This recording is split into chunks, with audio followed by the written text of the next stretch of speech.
Okay, good morning, everybody. I see folks are still coming into the webinar.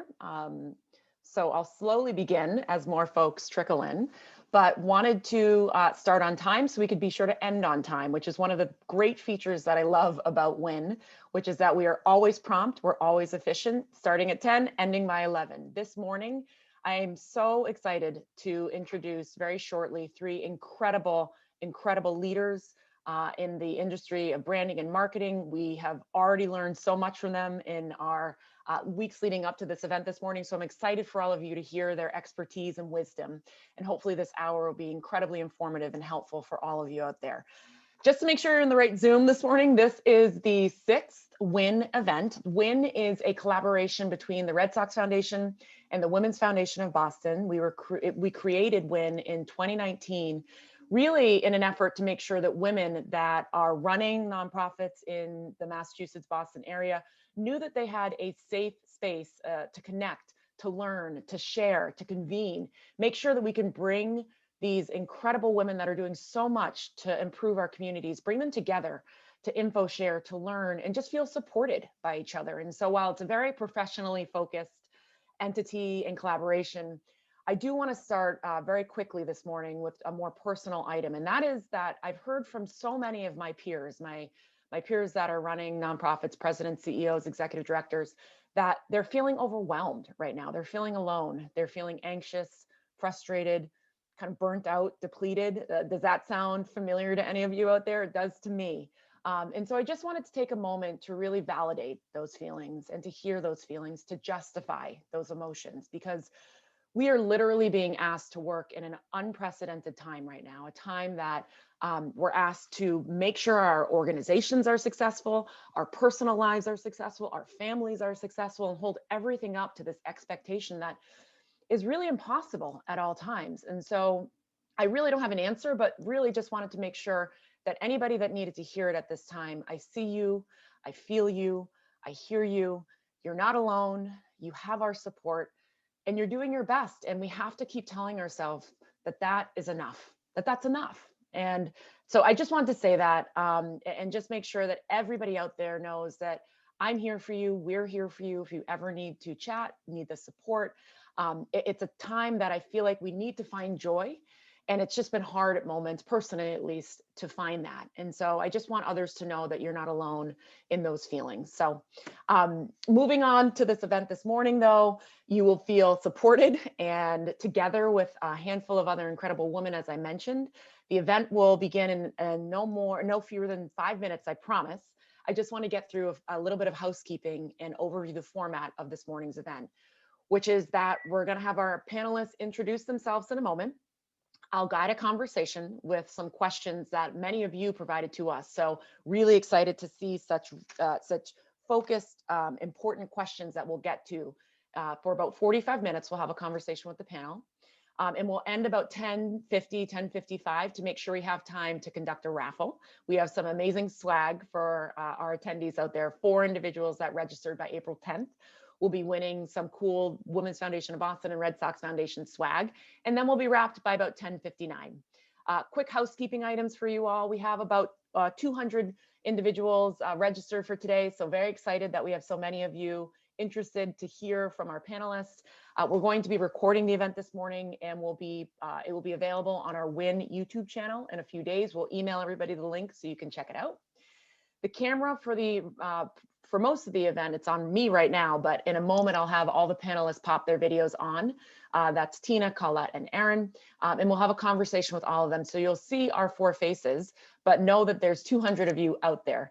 At any time, feel free to ask questions in the answer box or the question box at the bottom of the Zoom screen there. And you can direct them to specific participants or the general audience at large. Our panelists will do their best to answer questions directed at them throughout the event, but please know, just given the conversation and format, they may not be able to answer directly. I will do my best to get as many of your questions directed to the panelists as possible. And again, like I said, we'll hope to get through all the questions, but we may not be able to given the time constraints that we have. So last thing I'll say before we have our panelists pop on, we have a quick Zoom questionnaire for everybody at the end of this event. When you hit exit or end Zoom, you're going to see a questionnaire pop up. It's literally 5 questions. It should take no longer than 30 seconds. Those questions help inform us as to what the next event should be focused on. So this event today, branding and marketing for next level fundraising, that was completely informed by our previous conversation. We surveyed all of the panelists. They told us what they wanted to hear about, and that's how we created this panel. So again, that survey at the end is so critical to help informing us to pull together the right panelists to provide you all the most informative and supportive information. So last thing I'll say is, as we were in the green room before this event, we actually got our first bit of advice and guidance, and that was that any of you out there that would like to and can, please make sure that you're taking pictures of this Zoom, if you'd like a screenshot, and share it. Share it on your social media platforms, on Twitter. The handle for Women's Foundation of Boston is @WF Boston. The handle for Red Sox Foundation is @Red Sox Foundation. And we created a hashtag for this event, which is #WinBossEvents. Again, #WinBoss events. So please feel free to share that on social media. We can get a following, and we'll continue to use that hashtag going forward. So again, we've already learned a little bit in 5 minutes, and I promise you're going to hear a lot more. So without further ado, I'd like to have all of my panelists turn their video cameras on. There they are, Tina, Erin, and Colette. What I'm going to do is have them actually take a moment to introduce themselves, because they know themselves better than anybody. Each one will go through for about a minute or two with their high-level bio, and then we'll get right into the questions. So Colette, if I could have you go first, that would be great. Absolutely. Nice to be here and welcome everyone. I am delighted to join this powerhouse group of marketing mavens, including my very dear friend, Tina Cassidy. Don't want to tell you how long we have known each other, but I've been a PR and marketing maven for 3 decades and have done a lot of work with mission-driven, mission-focused organizations, because that's my passion. And I started a networking event called Get Connected as a way to break down barriers in Boston and the tribalism and bring people together across cultural and sectors and industries for the sole purpose of making connections, building relationships and friendships. And so I am absolutely honored to be participating and serving you guys. The service is the rent we pay for being here on this earth. So I believe in that. Thank you so much, Colette. If I could have Tina go next. Sure. Good morning, everybody. I'm Tina Cassidy. I'm the Chief Marketing Officer at GBH. I've been at GBH for about 2 years, during which time I have led a rebranding of the organization. I'm sure we'll talk more about that later. But my career in Boston has been largely built around storytelling, as a reporter and editor for the Boston Globe, as an author who writes about women and culture, and as someone who worked in agencies in Boston. So I am delighted to be here and really appreciate so many people attending today. Erin. Thank you. Hi, I'm Erin McAleer. I'm president and CEO of Project Bread. Project Bread's the statewide anti-hunger organization here in Massachusetts. I am a social worker by training, spent most of my career in government. I am not a marketing maven. I am thrilled to be on this panel with 2 marketing mavens, and the perspective that I can bring to you is of the executive director who doesn't have that marketing background. And I'm happy to share some of the mistakes I made along the way and the lessons that I learned around branding and what the role of the ED should be in this process. So just thrilled to be here and excited for this conversation. Thank you, all of you. And again, Erin makes a great point, which is that one of the things we wanted to make sure to do is have a panel that came at this work, came at branding, came at marketing from different perspectives and different kind of vantage points.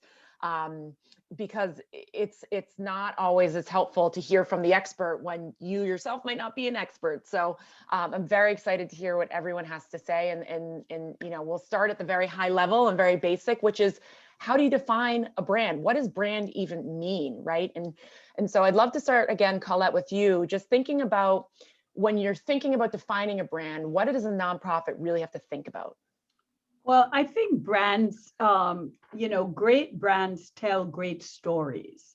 And it really is about how do you amplify your mission and your values in either a tagline or a symbol that that represents what you are about. If we think about great brands and brands that are absolutely classic and lasting, think of a brand, for example, like Coca-Cola, and McDonald's. And one brand that I think really brings it all together is GE. They talked about what they do. They bring good things to life.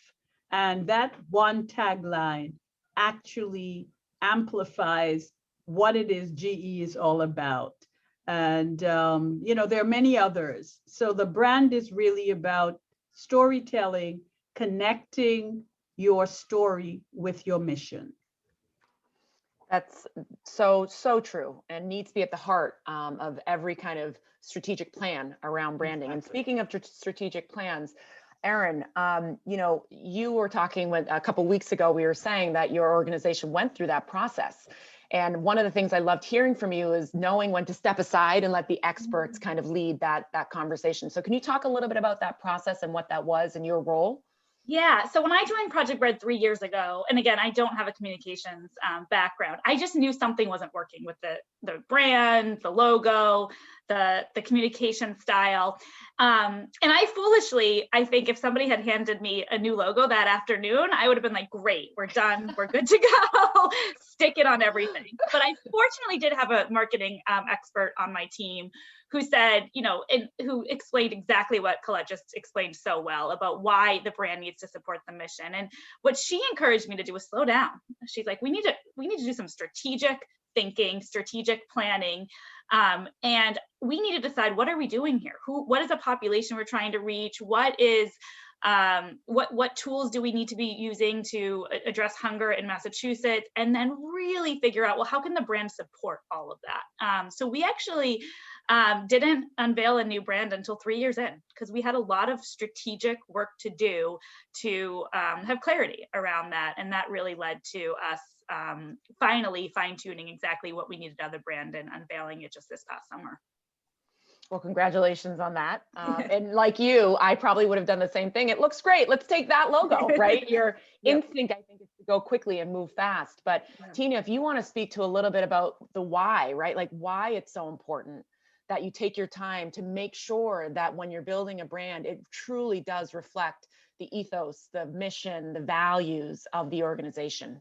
Sure. Well, I agree with everything that's been said so far, of course. I will also say that one thing that a brand is not is what, those working within that organization think the brand is. It's what other people think your brand is, right? So brand perception is absolutely key. And I'll just sort of share the journey that we've been on at GBH, which is, yes, there's a larger strategic planning framework that's happening. Obviously, the media landscape is changing. Our community's needs are changing.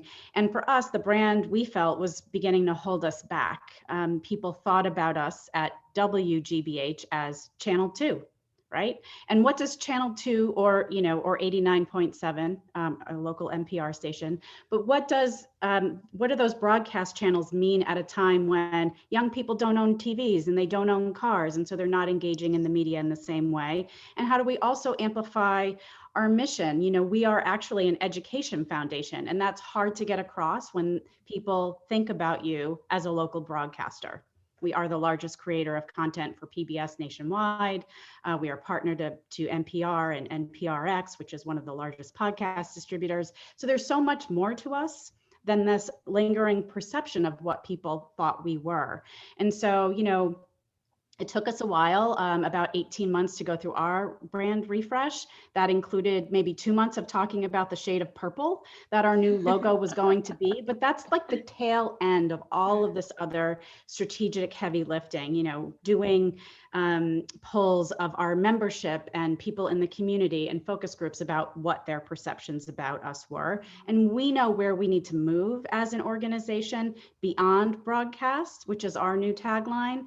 And so, you know, that's really what the work is about. It's a journey internally. It's a journey with our branding partner, Minelli, whom I highly recommend. And it's a journey with our community, with our audience, and so forth. And so we rolled it out in September. We've gotten a great response so far, but it really is just the first step in aligning all of the work we do with the perceptions and really showing who we are and what we stand for. You know, we stand for access and equity and education and all of that. And if I could just pick up on what Tina says, you know, it's important to know that research drives strategy.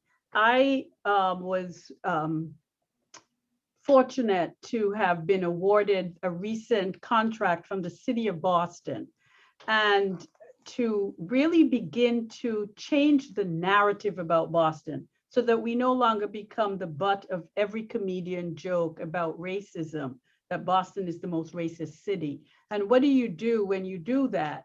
You look for, this is a negative image that has haunted Boston for years. When we went out and did the research, we found we were on point. People thought of Boston as Yale, male, and pale. And it was, you know, Ben Affleck and Matt Damon. And it was not women-friendly, people-friendly, welcoming. So we decided to really put together a campaign to change Boston's brand. And if any of you have seen this phenomenal, game-changing, what I like to think of as, you know, what Boston truly is, all-inclusive. And we call it the all-inclusive campaign. And what we did was really find those things, like Tina said, with GBH, and I love the fact they dropped the W and just make it GBH, because we all already called it GBH. Why not play to what people are? And we know the people who live in Boston, and one of the taglines for the all-inclusive is, maybe you don't know Boston. And so it sort of say, wow, I don't know Boston? You mean Boston is not as racist or racist as we thought? And then you see all these beautiful faces, because you have to back up your brand with the real time essence of what the brand, you know, you're telling people the brand is. They can't be disconnected. If your brand doesn't reflect what you said it is, then you lose credibility. So research again, drive strategy. Proverb Branding Company is the company that my firm partnered with to create this amazing campaign. Well, you answered the question I was going to ask, which is we had a question come in about how do you build an inclusive brand, a brand that is more inclusive and reflective of the real diversity of your key constituents. And you answered that beautifully, which is at the heart of it. It's do your research, do your homework, poll your key stakeholders, do some surveying of the folks that are that have touch points with your organization. But I want to move on and think more about how to market your brand. Now that we've talked about what a brand is, let's move into how do you get it out there, right? Like, how are you, and this question came in recently and was, I thought, very interesting. We are in a pretty crowded market here. It feels like in Boston, it's pretty small. How do you market your brand, and how, more specifically, how do you differentiate your brand? So Colette, I'd actually like to start back with you and then go to Erin. Okay. Well, you have to do what I call find what is your, that aspect of your organization that is the true essence of what it is you do. So what is your, if you were not a nonprofit, you would say, what is my unique selling proposition Yeah, What your is it about differentiator. me? What's you? Yeah, right. Yes, what's right, unique about us? right. You know, Boston is a city that has a lot of, or greater Boston or Massachusetts, they have a lot of institutions of higher ed. They have a lot of people in hospitals, the hospitals. So how do each of those institutions, you know, distinguish themselves so that people know this brand is, when you hear it, it speaks to, you know, and I'll give you an example of that. New England Baptist decided that they were going to differentiate themselves from everybody else because one of their strengths was orthopedic surgery.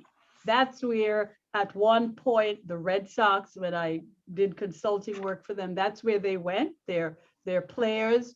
It's where the Patriots went. It's where the Celtics went. So they actually wanted to become the institution when people are thinking hip replacement, knee replacement, anything to do with orthopedic, they would think New England Baptist because they know that their strength was not going to be cardiology. That would be Mass General Hospital. They weren't going to be children. That would be Children's Hospital. So Right. finding that unique selling proposition Yeah. and use that to Yep. define you and differentiate you. Exactly. And Erin, I'd love to hear how Project Bread has done that, given the space of work that you guys are in. Yeah, I mean, the differentiator piece is really important. I mean, we looked at the logos of other anti-hunger organizations. And one thing that really jumped out at us, most had food in them, and it makes sense. But for us, hunger is not about food. Hunger is an economic condition. It's to solve hunger, we need the political will, we need policy solutions, we need to give people purchasing power and living wages. And so we actually made that very strategic decision that we were not going to have a loaf of bread or food or have that be the center of our logo. We really were focused on a few things. One is that, you know, accessing resources is one of the biggest barriers to addressing food insecurity. So that's why we're really bright. And I think, you know, we were able to leverage this crisis to get our brand out there. And what I mean by that is we've been focused a lot on an awareness campaign in 8 languages about food resources. And, you know, one of the things I often remember is we went with hot pink. And I remember at a board meeting, one board member being like, I don't know if I like the pink. And when I fell in love with the pink was when I was driving around Massachusetts a year ago and seeing hot pink signs everywhere saying free meals for kids. And I knew then that was the right decision because we needed to be bright. We needed to get the word out that help was available. So for us, the way we unveiled our brand is probably a little bit not traditional. We really kind of had to get it out there in response to the COVID crisis. We started it was on billboards and signs and mailings and digital ads and whatnot. So I think the COVID crisis kind of propelled the launch of our brand. But I totally agree. I think the differentiator is really, really important. And I also think you have to take some risks. And you also, not everyone's going to be happy. Like that one board member who just doesn't like hot pink. Well, going back to the earlier, like, you know, you have to, and as an executive director, you need to decide who has veto power and who doesn't, right? Whose opinions are important and also when is the pencils down moment? Like Tina said that they spent weeks on the purple. There comes a point when you're like, all right, pencils down. Like we're going with this, we need to get moving. So. Yeah. Totally. That is all super helpful, Erin. And Tina, I'd love to talk to you a little bit about the X's and O's of a marketing or rebranding campaign, which is, we heard from a lot of our attendees that they're smaller shops, right? And I think a lot of what you guys described in my ears sounds expensive, right? If you're engaging in an 18-month, 2-year process to rebrand. So I guess my question for you is when or how should a nonprofit be approaching the spend against a rebranding campaign? And is the ROI really there? Do you think, I think I know the answer, but what is the ROI there? Sure. Well, I mean, yes, we are a large organization with 900 employees and important national reach. However, we're still a nonprofit.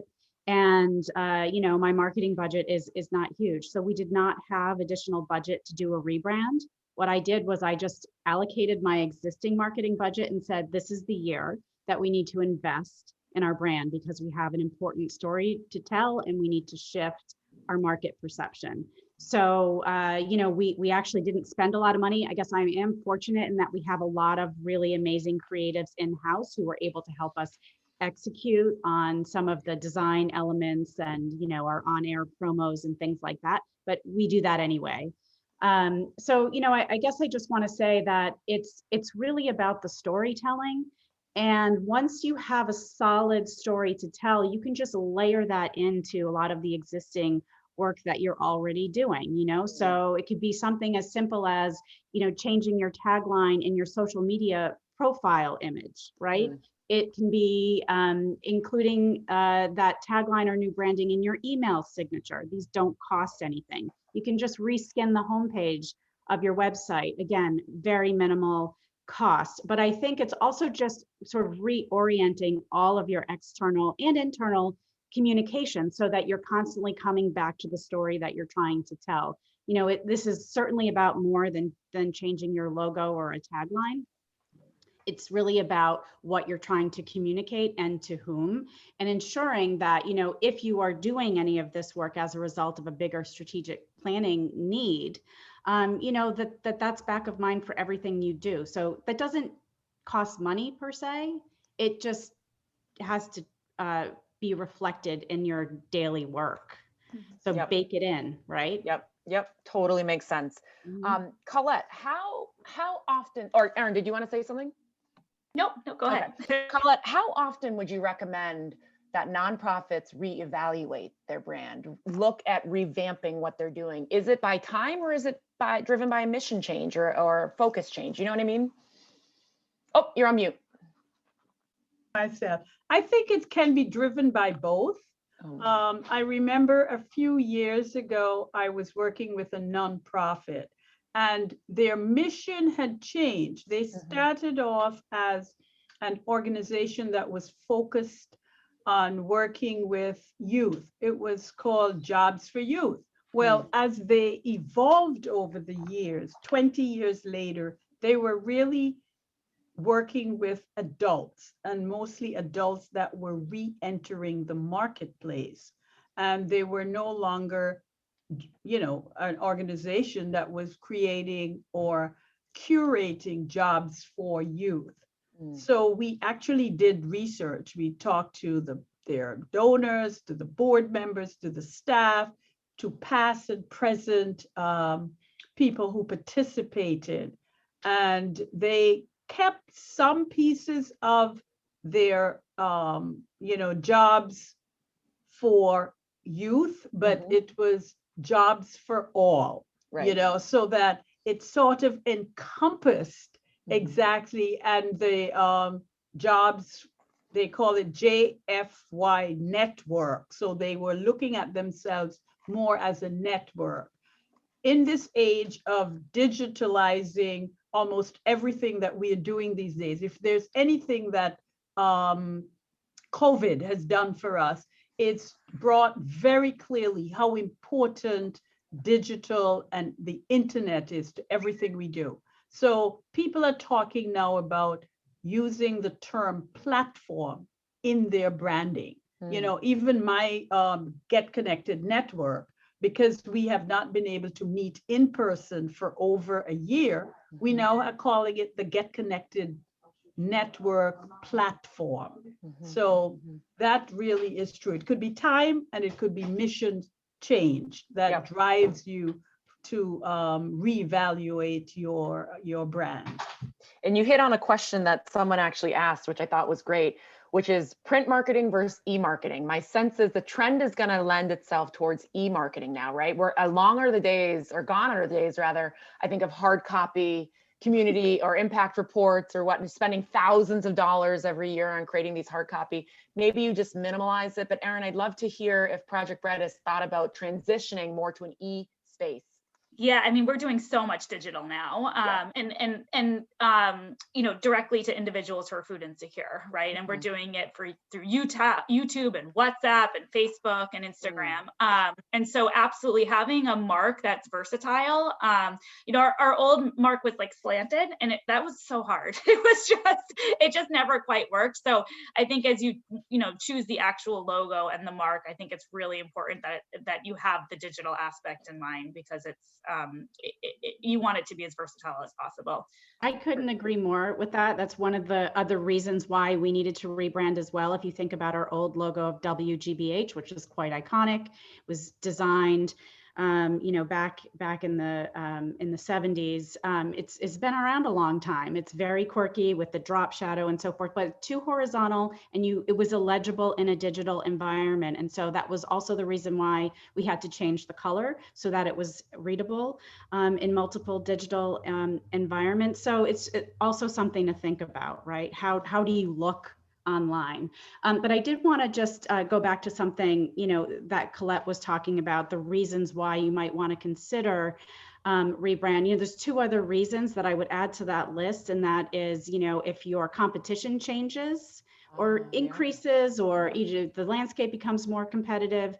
And also, if you're Colette addressed the idea of your mission changes, but there can be many other factors at play too. So I know that there was a question in the chat about whether you can rebrand too often, and you certainly can create market confusion about yourself. You don't want to look haphazard in that way. However, there are other ways to signal change. That you're responding to change, either as your own mission or what the community might need. You can revamp your website, you can change your tagline, you can refresh your colors, as Erin was talking about. It's as the marketplace evolves, it's important to constantly be evaluating how you're standing out and standing up. So I'm not advocating for standing still, and I'm not advocating for changing yourself every day. You're just really having to be reflective and responsive. That's great. And it looks like Colette's taking pictures of the Zoom, and you're going to tweet it. I love it. I love it, Colette. Becca, Erin, I can also speak to the budget piece too, because I think that is really important. And I think one thing that's important to know out there is that there are pro bono opportunities, and Project Bread was presented with some of them. I think, kind of going back to my earlier point, I think if you pursue a pro bono opportunity, you need to have that strategy lined up, right? Like, you don't want to go into that meeting and kind of everybody be looking around trying to decide who our audience is, what our mission is. Like, you want to go to that pro bono opportunity with your ducks in a row, and that strategic clarity aligned. I think with the pro bono opportunities, that the timeline is going to always be slower, and that's just something to be aware of. That obviously, if Coca-Cola is their other client and you're their client, then you are going to get bumped every once in a while. But I do think that there's the opportunity there. And then I think, as Tina referenced, there's a lot of in-house work that you can do to really prepare for it. So we did budget for this. We thought we needed a new rebrand, but I wouldn't say it was astronomical. It was the budget really was honestly more during the strategic planning to be ready for the rebrand. Right. And I'd love to stay with you, Erin, because there's a question that I think might be most applicable for you, which is about milestone planning or campaign planning. Tina, certainly chime in too here, but the question was around, do you rebrand, or do you, change your look and feel for, say, an anniversary of your nonprofit or a capital campaign that you're running? What does the brand look like then? Yeah, I mean, I think my marketing mavens would probably be better to answer that one on the panel. But I mean, I would say for us, we're doing a lot of campaigns around, like we did just last week, for example, a SNAP awareness campaign, really trying to get the word out about the Supplemental Nutrition Assistance Program. And so certainly we adjust the brand to work for it, but it's the same brand. And then our biggest event is on Sunday, the Walk for Hunger. And so similarly, it's an adjacent, it's still part of the brand, but we are not like, there's no new brand. But I think Tina or Colette could probably answer that better, because we haven't had a milestone since we launched it. Got it. Tina, would you like to chime in? Yeah, absolutely. I mean, I think that, we obviously did our we're in the process of completing a strategic plan, and the brand refresh was a part of that. There's an additional layer now, which may be interesting to people, where we're thinking about the different levels of giving. You know, we have membership, just regular people in our community who love the work that we do and support us, and we think about how we might encourage people to donate more as they're able to give more. And so what does that journey look like? That is a storytelling opportunity. It's an engagement opportunity. You know, you also need different names and sort of workflows for different levels of giving. And that's something that we're looking at right now. I think that, you know, we've seen a big shift in the way people think about philanthropy during the COVID era. You know, they really want to invest in their communities. People care a lot about equity and access, and helping to connect, whether it's with our existing audience or potential audience, around those issues that we want to solve for together is really key. So, you know, while we have talked here about how your brand needs to evolve with the times, with changing audience, strategic goals, and marketplace, I would also say, you know, that how that aligns with your fundraising strategy also needs to evolve over time. Constantly sort of looking at that, reevaluating, are we telling the right stories to engage successfully philanthropically? So we're doing that right now as well. Yep. So I'd love to shift gears a little bit, and I think this is a perfect transition to Colette for social media, given she is an expert. And we had a bunch of very specific questions about social media, which is interesting. And I'm taking note here because I think this will be helpful for so many, which is, the first one was about how often should you be posting on social media? I think I've seen some of my friends on social media posting 6 times a day. Is that too much? What does it look like from a nonprofit's perspective to be successful usage on social media? I think social media, I believe that every time you have something important to say, you should be posting. And that could be several times a day. You could be posting on multiple media platforms. Today you have Twitter, you have Facebook, you have LinkedIn, you have Instagram, you have TikTok. But I would say probably what I am seeing now that's emerging as the strong platform is Instagram. I think a lot of people are leveraging Instagram as a way to tell their story, because you have the IGTV aspect of it. So you could actually put videos out, and in one big poster, you can put it on Instagram, and instantly you start to hit people with your message. So I think it's very important to drive your brand recognition and brand presence through social media. And when you are having, even with donations, you know, you could use every Tuesday is a day that they use it as a way for nonprofits to get people to think about, keep your brand top of mind. And just remember, I am so glad Tina would appreciate this. I used to drive my clients crazy by saying to them, you know, they all want to be on the front page of the Boston Globe, and I love the Globe, and yes, but I keep saying to them, do you realize that when you are online, digitally, you actually are global, because you're hitting eyeballs from all over the world.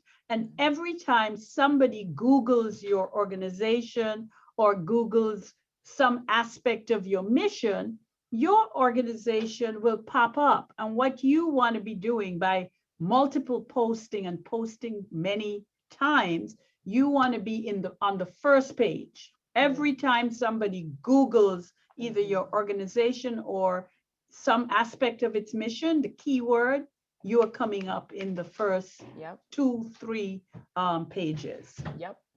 And I think how the volume on social media is important, and it does help with your search engine optimization. But I would say, equally important is to ensure that you actually have something to say. So I think there's a couple of opportunities here. One is, as the leader of an organization, do you have a thought leadership platform? Do you have a point of view that is authentically yours and different in your market area? So I would certainly encourage that. And number two, as it relates to the brand channels themselves, thinking about, again, going back to the bigger picture story of what you're trying to tell, how you're trying to connect with your audiences, building out a content plan, even if it's just thematic, to say, these are our key messages that we're going to continue to harp on in the next 6 months, can be incredibly helpful, because you can really start to penetrate people's understandings of who you are and how you might be evolving and responding to this moment. So those can be some helpful tips. That's incredible. And Erin, I'd love to hear how Project Bread is attacking kind of the social media. Do you have a dedicated person? Is it really intentional in your marketing plan now? Yeah, and I exactly what Tina and Colette were saying. I think it does go back to mission. For us, a big part of our work is that thought leadership. We're really trying to get the general public and policymakers to start thinking about food insecurity in a different way, not just thinking about the immediate need, but also thinking about the racial inequities that are contributing to food insecurity, thinking about long-term solutions. And so that, the content that we need to create on that is really, really critical. And so, when I joined Project Bread, I think our social media was more focused on fundraising, right? Like contribute to the Walk for Hunger and whatnot. We've really evolved it to focus it a lot on policy, which is my area of passion. So I think that's important. I would say that at my age, I don't think I realized how big of a job social media management is. I think for me, I always thought it was like, oh, it's just part of somebody's job description. I think, especially where we are as an organization where we're using social media for multiple audiences, we are trying, policymakers are one, people who can donate, but also people who right now need access to food resources. It's a big job. And so we finally have a full-time social media manager on the team, and that's been really, really critical. Someone who's constantly thinking about it, has a schedule, knows when content needs to be added, knows when people are paying attention to social media. And again, going back to my earlier statement, I think that social media should be part of your overall mission and overall strategy. So for us, we're trying to change policies. So how do we make sure the social media is helping us do that? And you touched on something super important, which is that different social media platforms have different audiences. We think about that a lot. We know that our broadcast audience is very different from our YouTube audience, which is different from our Twitch and Twitter audiences, right? And so you can have, it's not as easy as posting the same message across all of your channels. Sometimes you need a different engagement strategy depending on who is actually the audience on Instagram versus Facebook. Very different demographics, different paid targeting opportunities if you are trying to do some advertising.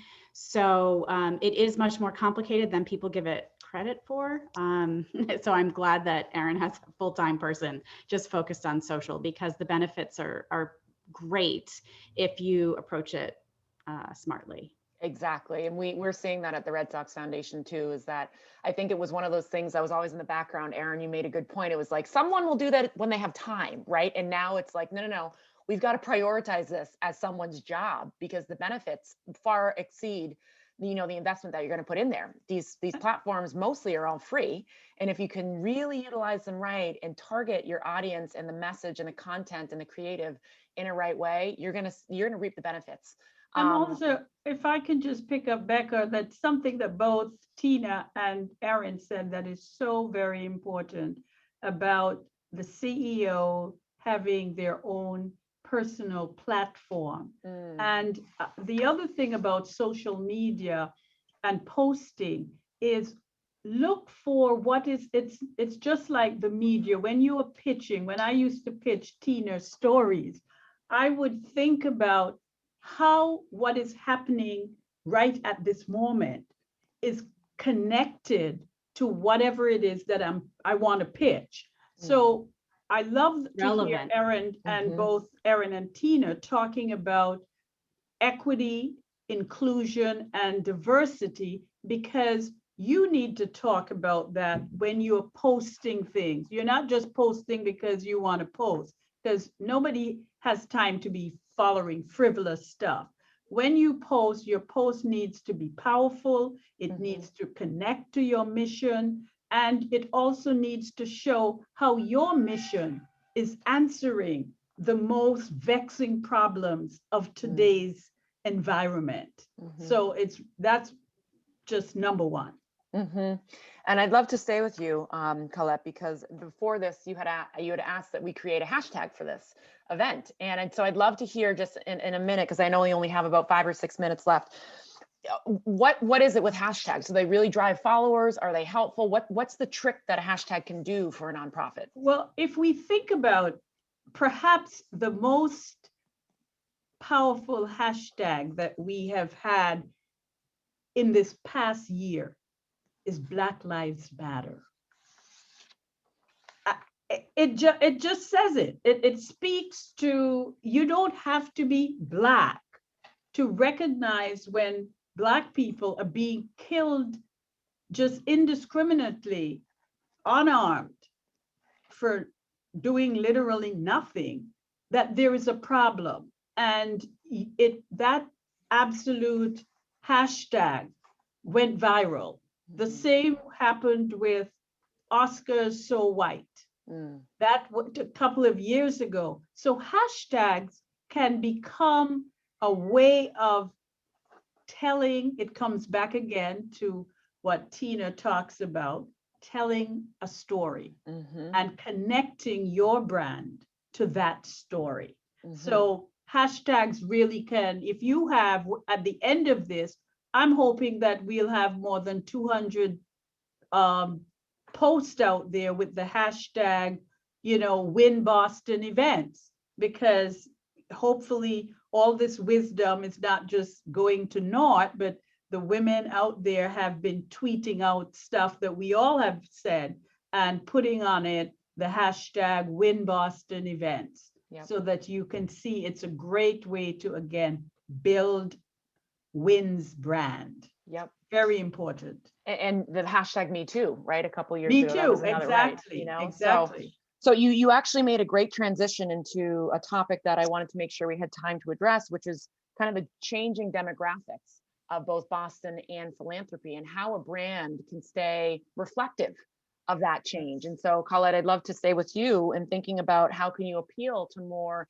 BIPOC populations, individuals of color, women, underrepresented demographics.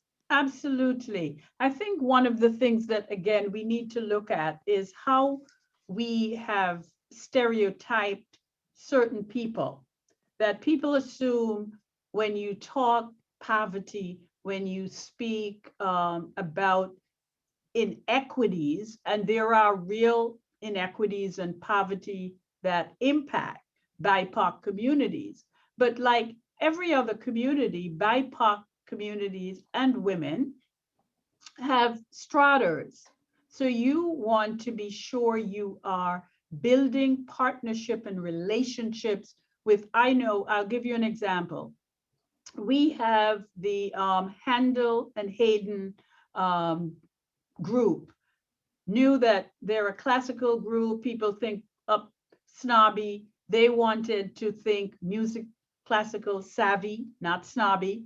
And they wanted to reach out to BIPOC. So what they did, they called me up and said, how do we partner with Get Connected? WGBH did the same thing because they want to ensure that for well-heeled BIPOC professionals and executives and CEOs and entrepreneurs, they are writing donor dollars to WGBH.